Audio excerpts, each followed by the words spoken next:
welcome to Acolyte Aftermath, the latest after show of Comic Book Nation, where we are going to be talking about Star Wars The Acolyte every week. I'm your host, Kofi Outlaw, and joining me for our special premiere week event is comic book assistant managing editor Joe Schmidt and Patrick Cavanaugh, one of our many comic book experts who specializes in horror, Star Wars, the whole wide range shebang that so many of our excellent writers, interviewers, and experts here at Comic Book do so often. So, fellas, thank you for joining me. For jumping into the breach because, it's a Star Wars premiere. We never know how the internet is going to turn out these days with Star Wars content. So this is the one where we're putting ourselves out there, to possibly take a beating, but that's the fun of Star Wars these days, isn't it? So let's you can't get into it without pissing off a few people on the internet when it comes to Star Wars. That's just the name of the game nowadays.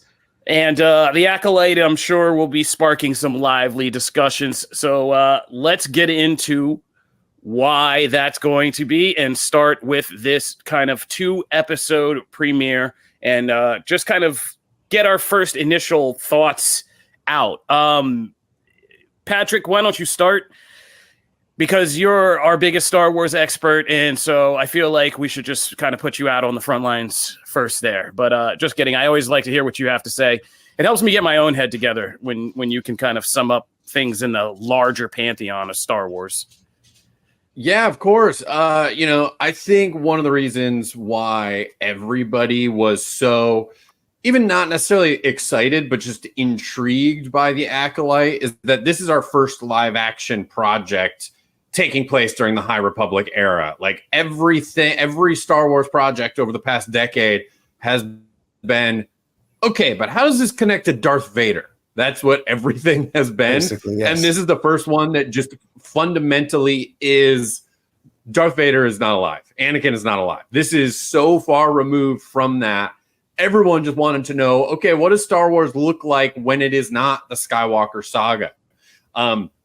All these trailers, teasers, any sort of footage, it doesn't look all that different from the Star Wars as we know it. Like we see glimpses of Coruscant and we see lightsabers, we see Wookiees, we see stuff that looks familiar, but we know that this narrative isn't going to have anything to do with the Skywalker family, Palpatine, any of that stuff. So I was very curious, but not particularly. I was very much bracing myself.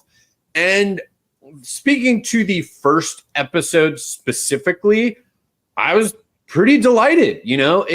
I think my first reaction when I spoke to Joe about this was how narratively similar it reminded me of Andor, because both shows start with a compelling opening scene about a murder, about an attack. You're just kind of thrust into this world, and those first 5-10 minutes really set up the tone and the vibe and the stakes of what is to follow. So you're just structurally, you are immediately engaged in why is this happening and what is the fallout going to be.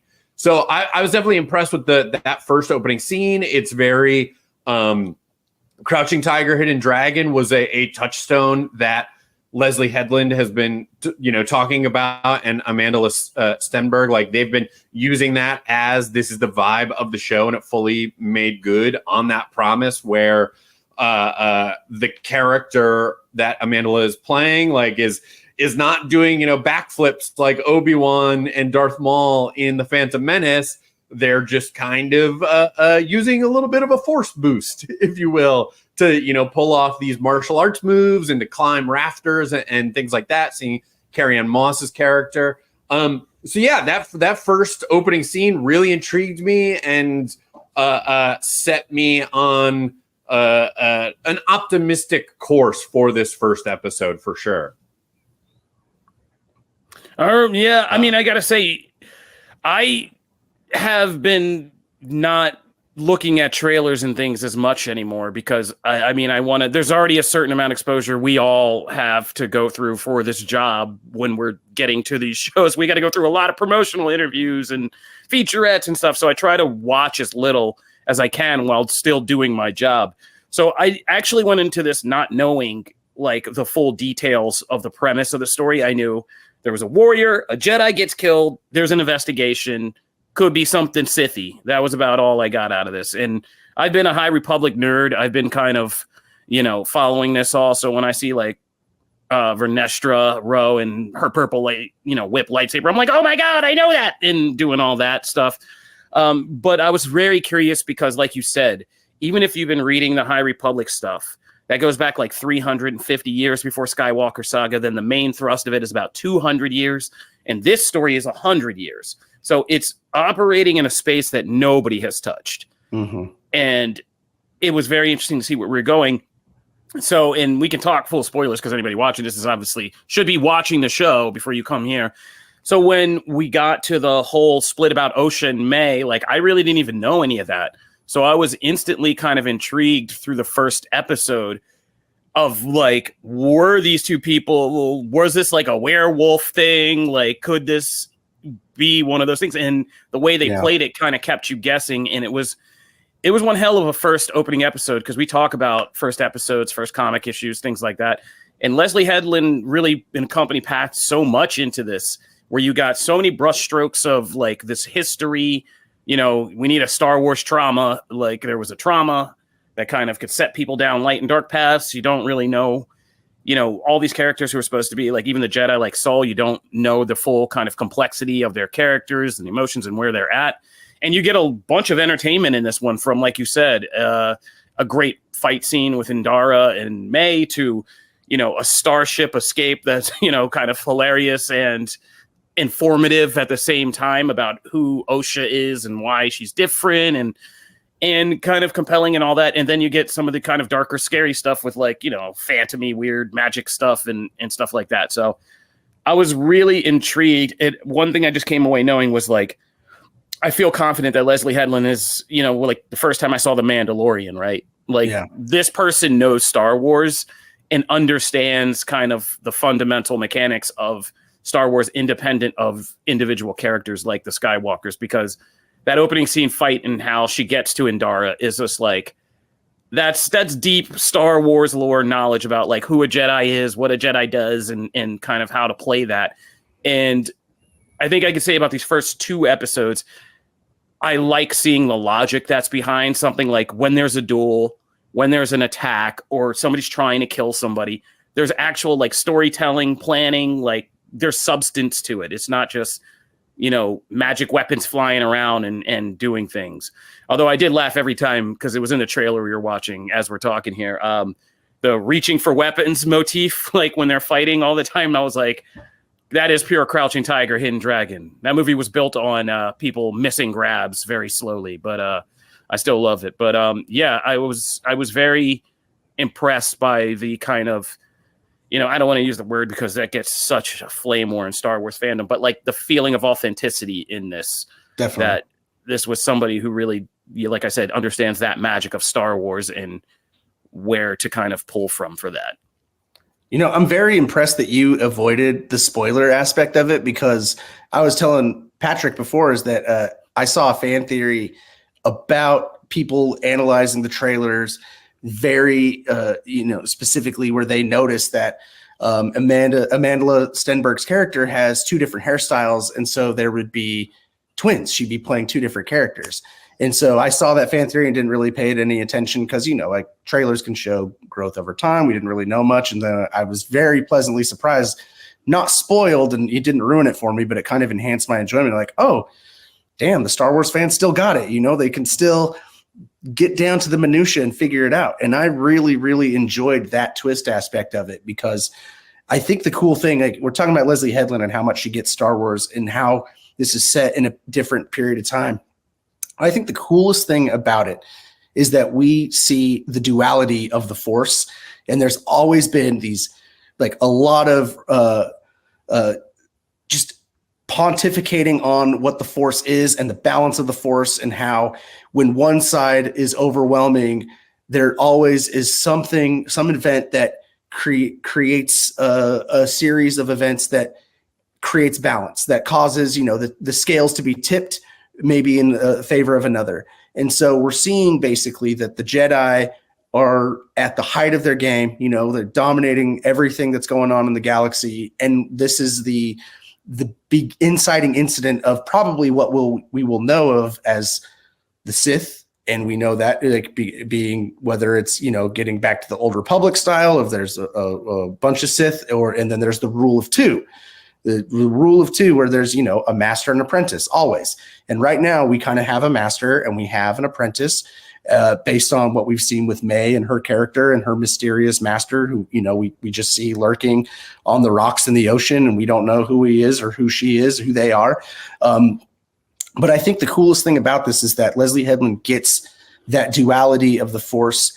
And it's almost the same thing that happened with the creation of Anakin and the creation of Luke and Leia, but in like a more fundamental way of light side and dark side, where there are two twins that are on two distinct different paths. And I think that like, this is like, I was telling my wife, my fan theory before all this, when we were watching, I was like, oh man, I think that this is going to be like basically the Force balancing itself, where light side has been in control for so long. And that doesn't mean that the people who are in control of the light side are correct in every single aspect of it. And sometimes you need a little bit of darkness to balance that out. And that's what we're kind of seeing with the twins going on their two different paths. Because I think, you know, like we've talked about Carrie-Anne Moss's character, and really, I think we all kind of mentioned like how the Jedi in this moment kind of feel like sheriffs in like small towns that, you know, are kind of like running their own little fiefdom. And that's like the vibe that I got from it. I don't know. I might be reading it into it like a little bit differently, but the Jedi don't seem as altruistic as they kind of are portrayed in the prequel trilogy, if you guys get what I mean. Like, I mean, I might be reading too deep into that. What do you guys think?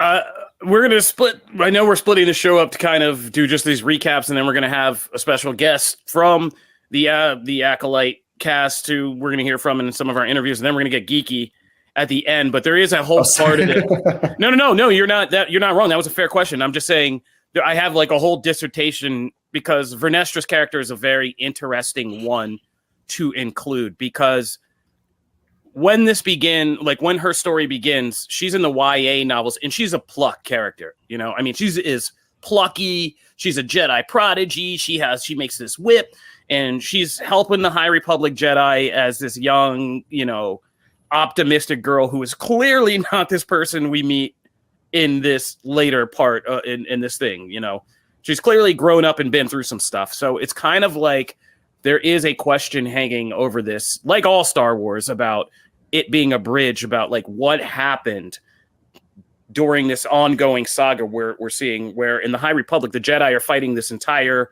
pirate raider group called the Nihil, who just have like really beaten their heads in, kind of taken over a section of space. And they're at war when we find them now. We're in some serious times with them. Major Jedi characters have been taken off the board. The Nihil have these kind of force-eating monsters. Like, so the Jedi are in a battle when we are here. So 100 years later, like you said, clearly they're dominating. You know, it's not a spoiler that they won and they kind of finished out the High Republic before we got to the High, you know, because the Skywalker saga is still, the Order is strong. They're with the Republic. They just don't know that they're headed for a fall. So that question is still hanging over this show about kind of like where we have been in the history of the Jedi and the High Republic, and like what got us to here and to this kind of time where have been like controlling space cops, because Outer Rim is a frontier to in 100 years before this. That's what the story's all about.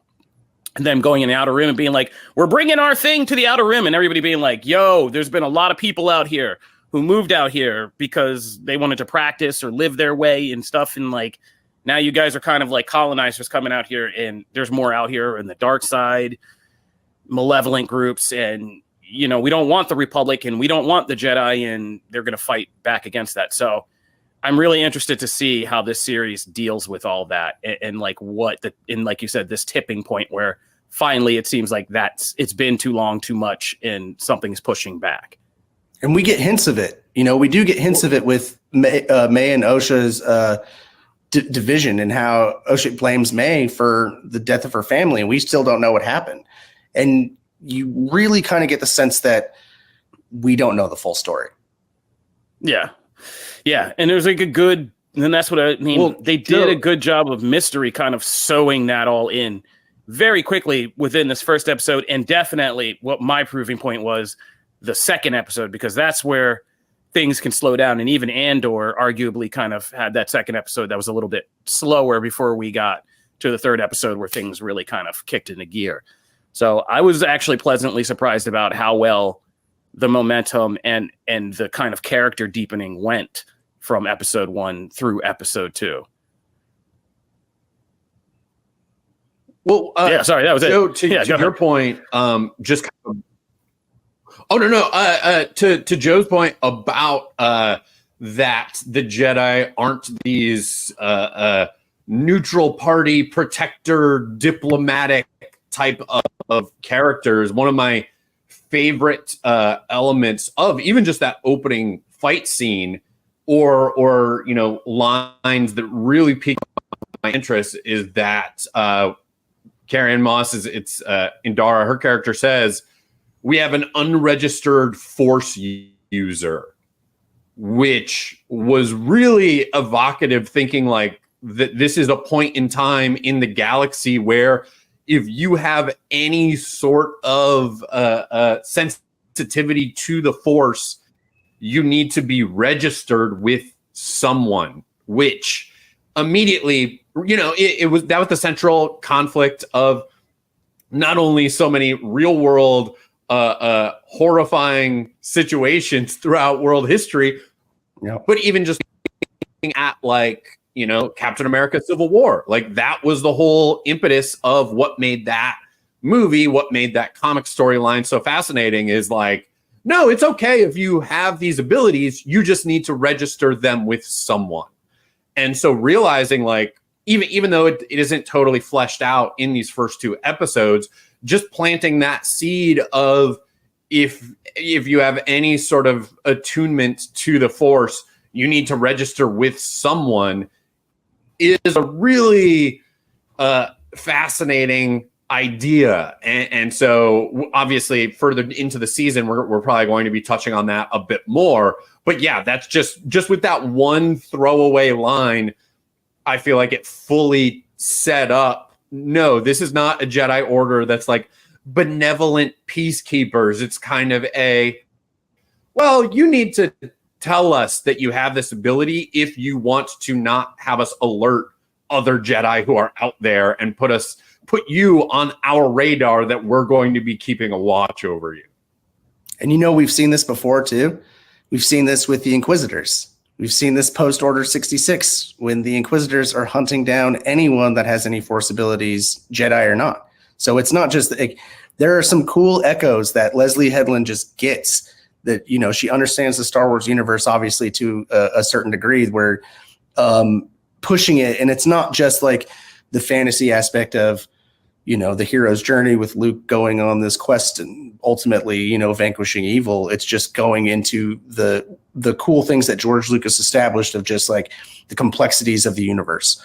And that's what I think is really cool. Like we've seen how the show kind of like the premise of it is pretty laid out where May is going out and killing Jedi.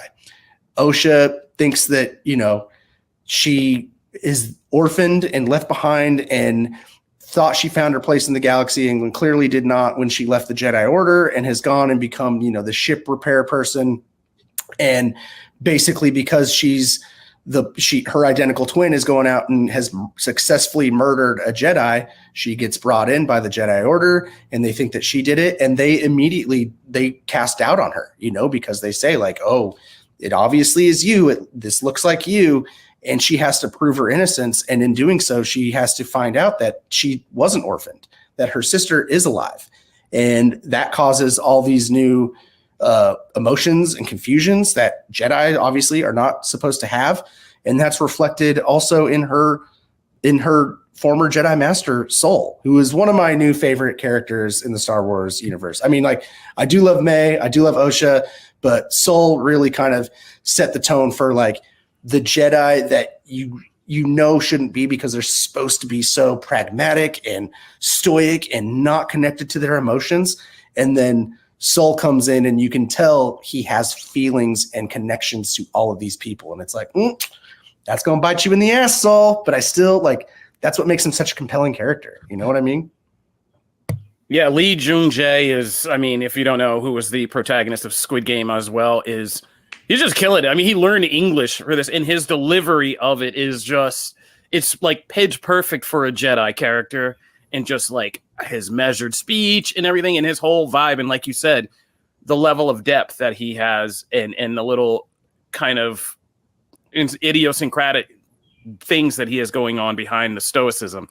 I was kind of pleasantly surprised, and we can get kind of deeper into this a little bit. Or should we talk to Amandla Stenberg first and do that? And then, yeah, let's do that. We're going to hear from Amandla Stenberg about getting into character as May and Osha in this whole story of Star Wars The Acolyte. And keep your ears open, because you may want to very much listen to some of the things she could be teasing here. The end of the High Republic really is like this political upheaval kind of change in the Star Wars universe, and it's, time of peace, not so peaceful after that. And your character sort of also has that sort of pivotal experience, I think, throughout this show. And I've only seen the beginning, but I'd love to hear about how you think May's journey kind of reflects what's going on in the universe as a whole. It's a great question, and one that I feel like people who love Star Wars watching the show are going to debate a lot. I think we live in a time in which there's a lot of conceptions around the Force, different communities that utilize the Force. And like in our point in the timeline, the Jedi are kind of the ones dictating how the Force is utilized. And so I think it's so fascinating for there to be this introduction of this character who utilizes it in a different way and comes from a different community, almost a different spiritual community. And because of that, she's more of a danger to them, because her way of utilizing it differs from what they're used to. So being Force sensitive means, like on set, you get to use the Force. So if you go like that, people are flying away. If you want to pull something to you, it's going to come to you. Talk to me about, like, is that like an addicting sort of experience? Like, is that kind of like a drug? Like, talk to me about using the Force on set. Using the Force? Yes, come on. That's gotta be the coolest thing ever. It is the coolest thing ever, and there's so many things to think about when you think about, Force wielding, because we almost get a lot of creative freedom, particularly with this character, around what that looks like for her, because she's not a Jedi and she's not strictly a Sith. So I thought a lot about my hand positioning. I talked about it a lot with my master Lou, who taught me all my stunt choreography. And for me, I thought it would be more interesting, there is this, this movement is utilized often, and it's the way you're maintaining chi and balance. But I thought for May, having it be a little crooked, a little more twisted would make more sense for her. Thank you to Amandla Stenberg for coming on and sharing some more depth about Star Wars The Acolyte. And be sure to stay tuned to our show every week, because we will be talking with more of the cast and crew of the show. All right, guys, for our second half, let's get geeky and talk about, some Star Wars. Let's talk about some High Republic and really get into it. So I want to say you guys were I was just trying to sit here and be like, don't nerd out during the first half when you guys were talking about, the concept of Force use at this time. And Patrick pointed out how they have registered Force users, and, the Jedi are talking into things like, unregistered Force users, which implies a whole system of registration, which is a big deal, because in the furthest back stories of the High Republic, the Jedi were part of this group called the Convocation of the Force, which was a collection of a dozen different Force religions. Some of them splintered off and became the Path of the Open Hand, which then became the Nihil pirate raiders. But there were these spiritual groups that they very much ended up getting into conflict and skirmishes with, because some of them believed you could only use the Force in this instance. Some of them believed that no mortal should even be messing with the Force, that they should just be kind of beholden to it and not trying to use it in any sense. And this was a big deal. So the Jedi of the High Republic era were in a group of force using religions that all shared and counseled and kind of helped balance each other out and stave off conflicts until it fell apart, obviously. So to get to this point, we're talking what? About like 250 years later, roughly. And now the Jedi have a kind of controlling hold on everybody using the Force. I mean, that says, again, a lot of ripples of like what has happened to change the galaxy that much in that time. So we haven't even heard anything about a council. We haven't heard anything about any sort of governing body right now. I mean, in the show, like all we have to go off of is that basically the Jedi Order is the rule of law and across the entire galaxy, and not just the enforcement, but it feels like they're the government, of the fact that they are registering people and sending Jedi throughout different disparate regions to police them. Like that seems like that there is no republic. There is no empire. There's no ruling body except for these space wizards that have magic powers and swords that can cut you in half very, very easily. It's kind of intimidating if you think about it.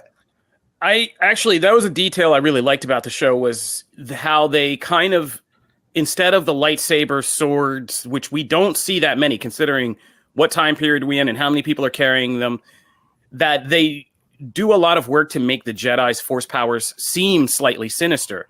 Like early on in that first episode, when Charlie Barnett's character, Yord comes in, and even Saul, like when they're just like done with the BS, they just put up a hand and they're like messing with people's minds. And it's just like, there's a brazenness to it where people are like, okay, all right. Like the Trade Federation people and all that, like that, it's crazy. And, it makes them seem, like you said, that they are cops that are willing to just, not violate freedoms, but they have these kind of powers of law in step with like the Republic that we know from later things becomes like part of the whole debate. Cause that was Ahsoka and a bunch of other people's whole thing in the Clone Wars. Is like Jedi weren't supposed to be cops serving a government. We serve, life and the Force and all that. So it is crazy to see just like how used to they are, because Yord really is that young rookie cop kind of guy. That Charlie Barnett scene was pretty sinister, all things considered. I was very uncomfortable by that like threat of using a mind trick just to get the information out and just being so like kind of snide about it. That's like getting pulled over by a cop and like, them toying with you if they're going to give you. Yeah, you instantly know. As soon as the conversation starts, you're like, this is that. You were a bully in high school. I can tell. You're that guy from school. You were that guy. Yeah.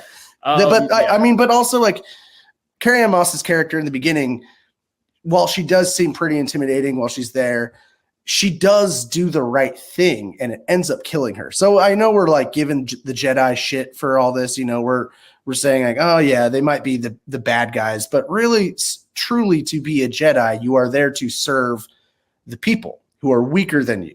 And we see that it ends up being her downfall. So that is cool. Like we're not losing sight of it, but there is just this moral complexity to who they are and why they do what they do. And, like some of them seem worse than others. And I think that's just a cool reflection of real life, that as Star Wars continues to go on, it can't just remain the fairy tale. It can't just remain the original trilogy that we saw that was very black and white. Because even George Lucas knew it wasn't that. When he goes back and does the prequels, he showed you it wasn't black and white. Yes, there are bad guys. Yes, there are good guys. But the dogmatic dedication to their creed is what served as the downfall to the Jedi, which allowed the Sith to rise. And so this is just an extension of that and another exploration. And I really enjoyed it. I really, really enjoyed these first two episodes and how they showed, yes, there's good guys. There are bad guys. May is obviously doing some awful things, but it hints that May has a reason to do it and why she thinks that she's right in her mind. And I can't wait to find out why.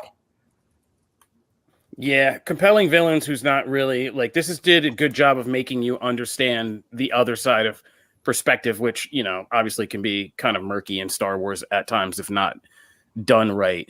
Especially in the case of like Anakin, like Anakin was very selfish. He was very much like, I need my wife to be alive, and this is my order for my galaxy. I mean, Patrick and I have talked about kind of the complexity. Like before, when we watched the episode, we were both just like, this is a different way of Star Wars. And I think he put it best when he said it was like Andor, but with like in the High Republic with the Force, instead of just moral complexities of people who have to exist under Imperial ruling. Yeah. Well, let's get into. I'm really curious about is I personally preferred the first episode to the second episode, because some of the things that you are talking about that is helping like Charlie Barnett's character establishing that tone of someone who's maybe got a chip on their shoulder, a little too big for their britches, is that some of, and Jamie Lovett talked about this in his review of the first 4 episodes of the series, that the structure, the story is leaning a little bit too into sort of just like one-dimensional archetypes. And I'm really hoping that is just being used as like a storytelling shorthand to just kind of get viewers speed on, okay, this is just going to be the quick way to establish who these people are and what these relationships are between Daphne Keene's character and Manny Jacinto's character. Like, just kind of painting in broad strokes, because at this point, I feel like May, Osha, and Master Soul are the most compelling and nuanced characters at this point. So I'm hoping that the further into the series that we get to see more of this gray area, nuanced, subtle layers of these characters, and really start to unpack all of the complexities of everybody's dynamic in the High Republic. I feel like there's a safe bet that a lot of this setup that we're initially seeing is meant to kind of mask later turns or reveals. Like, I have theories. I have theories. Like, I'm wondering even at this. When do you not have theories, Kofi? I mean, it's what they pay me for, man. Like, I gotta have theories all the time. Like, yeah, Manny. I'm wondering if Manny's character is, this goofy kind of guy that we've seen. If he isn't the master, the way he just kind of has theories about, like, while he's making poison, I was like, that's a whole lot of kind of. I said the same thing. It's like it's Kaiser Sose. It is the same thing as like he's just feeding you this information and feeling hapless, and he's probably pulling the strings. I'm with you, man. I think that I think Manny Jacinto, Jason from The Good Place, pretending to be Ezra Miller, is pretending to be a hapless Kaiser Sose type character who is actually the master. That is my Charlie from Always Sunny in Philadelphia conspiracy board theory. Like that is, I'm connecting the dots there. I'm with you. I agree. Yeah, I mean, that'd be very interesting to kind of see him kind of play against type like that. I think Charlie Barnett's character will have some kind of drastic thing. I wonder if he'll make it out of this whole thing alive, but I think he'll have some kind of turn where he does, stops acting like rookie cop and actually does some kind of awesome sacrificial thing.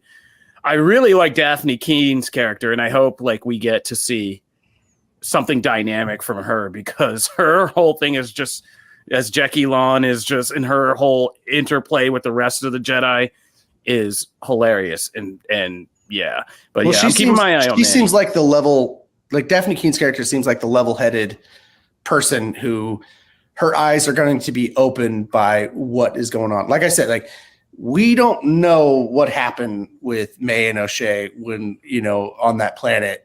And we don't know why May is on a murder spree to go get revenge on these particular Jedi. And I have a feeling that even when we find out, we're still not going to know the truth. And so there's some complexity again to the Jedi and what they think they're doing. Like she convinced the guy to kill himself for a reason. May convinced that Jedi who was meditating basically ever since that crime to kill himself. So the fact that she was able to do that means that and we see the Wookiee Jedi. I forget his name, which is a really awesome name. So someone please remind me, because that is a great Wookiee Jedi name. Kal Naka. Yes. Kel Naka. Yeah. Great Star Wars name. But the fact that like he's living in exile on this planet in a broken down ship, like obviously something happened.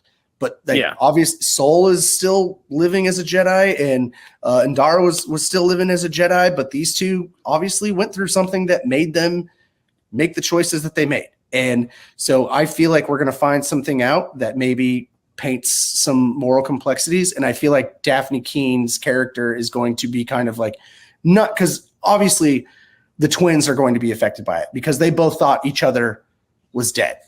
They both thought the other was dead, and now they're learning that they're both alive. So they have some growth to go through themselves. But I feel like Daphne Keene's character is like that moral center. She has grown in the Jedi, and she has been training under Soul for so long that when she gets to this point, that she is going to realize that there is maybe something different about what has actually taken place, and that's going to kind of change her guidance on this journey. And I have theories about that, because there's some clues on, like I said, from if you've been reading the High Republic stuff, there are some clues. Hoover Nestra is now where that story is with like the amount of force-based threats that came out during that earlier period, the registration, all of this stuff. Like, I'm kind of wondering if there's this kind of allusion made to throughout these episodes that May did something to their home. And I'm kind of wondering if that's not complicated with the Jedi, if there wasn't something there, or if the Jedi didn't have some kind of secret mandate or something that makes them control force use in a way that's a lot darker than, we might think, like eliminating threats before they start to spring up, that whole Civil War. Or no, that was a Winter Soldier thing, identifying threats and getting rid of them before they pop up. I see could be an interesting twist in this story, because we do know that like by the time the Skywalker saga comes around, like there isn't that much out there, right? Like it's that we know of. It's the Jedi and the Sith in secret, and in secret with good reason. Which goes to that balance thing. It goes to the balance, and how like the duality of the Force also ties into the Sith, and how the Sith, they realize that the way that they come up is through secrecy, biding their time, master and apprentice, always two, only two. There's always someone who's in control, training the next person to take over. And that goes all the way up and down the line until we get to Plagueis and Palpatine. And Palpatine is the one that is the catalyst for the Sith taking control. I think this is just the birth of that seed of balance coming to the Force. And we're going to see why, because it doesn't seem insidious. Like, even we don't know what May's intentions are. May obviously has an axe to grind against the Jedi. She thinks that they killed her sister and they killed her family. O'Shea blames her sister for killing her family, and she believes the Jedi are in the right.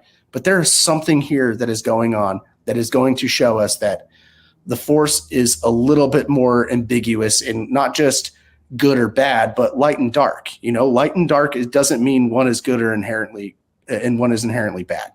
We're going to see, I think, and that's what is a very interesting topic that Leslie Headland is exploring. But again, as we said at the beginning of this episode, it might not be something that most Star Wars fans are excited to see, because it's very Last Jedi was right. Last Jedi was right. Again, everyone who's listening, you are with the Last Jedi crew. Like, we are all Last Jedi defenders. I don't think anyone can really defend what happened in The Force Awakens, or not The Force Awakens, but Rise of Skywalker. It was a movie. It ended a trilogy. That's fine. But all three of us here are pretty much Last Jedi defenders. So if you want to yell at us on the internet, please go and do, and we will be happy to tell you why you are wrong. No, I'm just kidding. Everyone has their own opinions about things, but Last Jedi, cannot deny, the three of us at least, great movie. Let's open the door. Force has never been the same. Now we're exploring so many other people. Yeah. Go ahead, Patrick. Another thing that I want to bring. Oh yeah, no, just something I want to bring up is it reminded me when Joe mentioned May having an axe to grind. that just speaking to seemingly throwaway lines of dialogue is when May expresses to Manny's character how her master has tasked her. She has to kill she has to kill 4 Jedi, and 1 Jedi has to be killed weapons. And when it comes to seeing that transition to becoming a Sith master or a Sith Lord in the prequels with Anakin, it was seemingly arbitrary. It was Palpatine just saying, you're going to be Darth Vader now because you are clearly that tied into killing Mace Windu to some degree. But it's just really interesting seeing this challenge that is being bestowed upon her of here are whatever she's going to become after killing these 4 Jedi. So that's something that is not only does it narratively give this ticking clock of she's already killed by episode 2, she's already killed 2 of the Jedi. She has to kill 2 more, and we know who those other 2 are going to be. Why does it have to be without weapons? Like, who is going to be next on her list? And that's where I think the Kill Bill influence comes into it, because Kill Bill was another touchstone that the cast and crew have kind of used to reference what really has my interest peaked of why she needs to kill a Jedi without using weapons. And then we get into the end of the first episode where the master basically kind of lays it out of what an acolyte is and how you kill the Jedi and kill belief in the Jedi and how you do that. And I thought that was a very intriguing point. And it really kind of serves, it's really funny because this is a prequel to the prequels. And this is something that we never thought we would need in Star Wars. But it really plants that seed of how do you kill belief in the Jedi? And that's what what the master, the evil master, he's not calling him a Sith yet, but we know that's probably going to lead to that point. But that's what it's establishing. And I just, it's super intriguing. Leslie Headland has a clear idea of what she wants to do with this story. And it's not something that we've seen in other Star Wars stories of kind of a villain-centric origin type thing. I know we're probably going to get something similar to that with whatever James Mangold has cooking with his prequel film that he has coming out. But even then, I enjoy that this era of Star Wars, and it might not be for everyone, but I enjoy the era that kind of pushes the foundations of what we know, what has been established, into intriguing new directions. I grew up on this franchise. I've pretty much loved every single little bit of it. And so to see it kind of change in this way is very much for me as a fan. I don't need to see the same thing over and over again. I would much rather see complex ideas being explored in this galaxy, in this universe, because as we get older, we all have different changing viewpoints and ideas. We're all evolving. And so I would like to see the Star Wars franchise just change just like this. Okay, we got to get out of here in a minute, but just a little bit of nerdy Easter egging for everybody out there. The planet that Osha crashes on, Karlak, actually is because I've been checking. You got to check all the names of everything in Star Wars. Has a long history in Star Wars. It was in the High Republic earlier. It is a place where the Jedi launched a counterstrike against the Nihil to capture them after the Nihil caused a big massacre. And so they fought a decisive battle there. It was also in Clone Wars when Ahsoka Tano was there and took on Death Watch, the Mandalorian group, Death Watch, who, kind of wreaked some havoc on that planet. So, this is a planet that's in between, has history on both sides of this story. So it was kind of funny. Just like an eternal war zone there, it seems like. Yeah, that planet is, a lot of serious stuff goes down on that planet. So seen some stuff. Shout out to that. Yeah. Otherwise, we can get out of here. I think we will be excited. I think we're all excited. I think we're all into the series right now. I'm kind of really excited to see what they go from here. There's 8 episodes, yeah? I believe so, yeah. Yeah.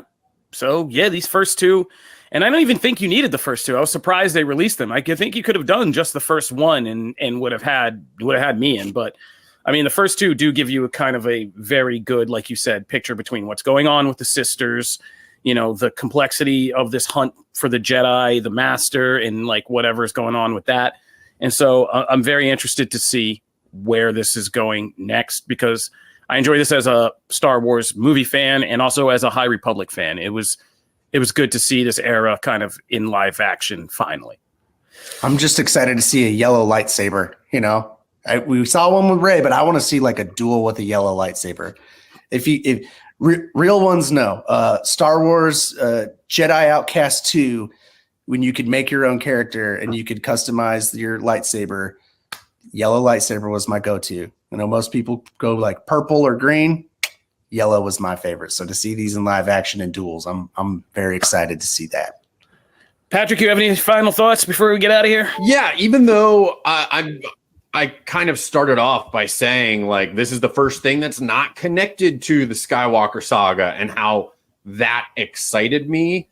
I think more than any of the characters specifically, what excites me about this series is that this is going to allow the program to just set up mythologically the downfall of the Jedi and how it is the ego that is ultimately going to, even if we don't see the stories explicitly connecting the dots between the High Republic and the prequel movies, how this just plants that seed. And I think that's some of what my favorite expand on that Skywalker saga. These ancillary tales encourage you to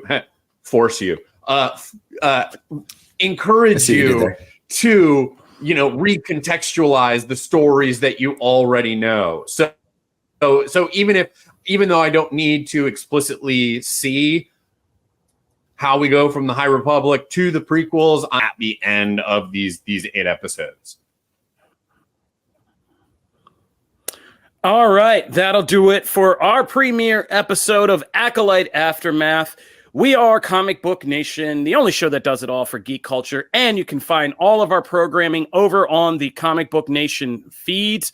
We do a show for anime, we do a show for gaming, we have a live show every week, a comic show every Wednesday, and Tuesdays now, we have Acolyte Aftermath. Thank you, Patrick. Thank you, Joe.